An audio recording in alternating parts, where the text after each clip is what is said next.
साक्षी recording studio हीरा 09 तोरा से मोर हो जतो जमाना रे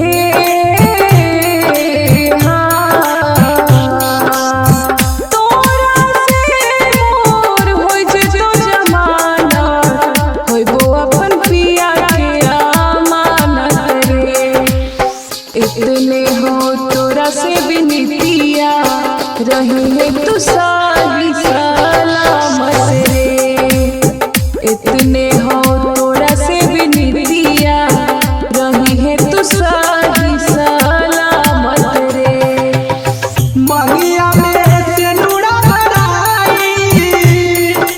गे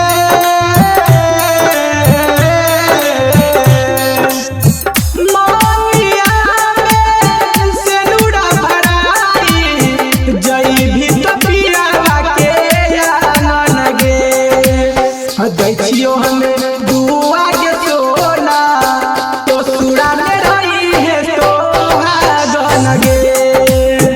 दैछियो हमें दुआ के पगहली ससुरा में रही है तो आंगन गे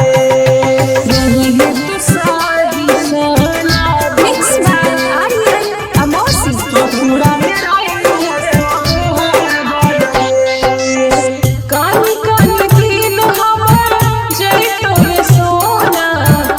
अपन पिया जी के घर में रे सोना रे अपन बलम के घर में आशी खुश जिंदगी बीतई है के सोना हमें बस जइबो कबर में गे सोना गे हमें बस जइबो कबर में पियरा थिपा पीबे यही पानिया गे गे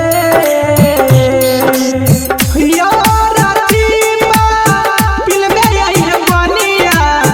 चिता बड़ा की जाला बन गे दैछियो हम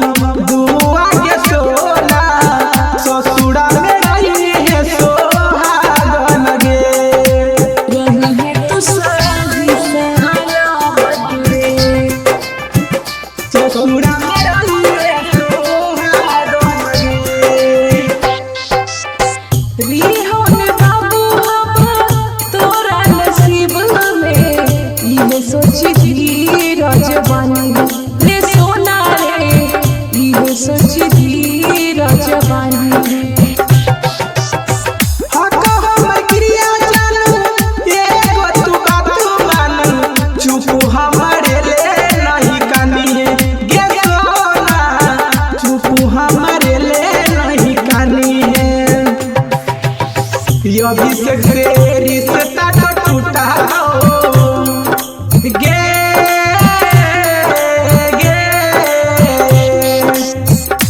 अभिषेक से रिश्ता तो टूटा हो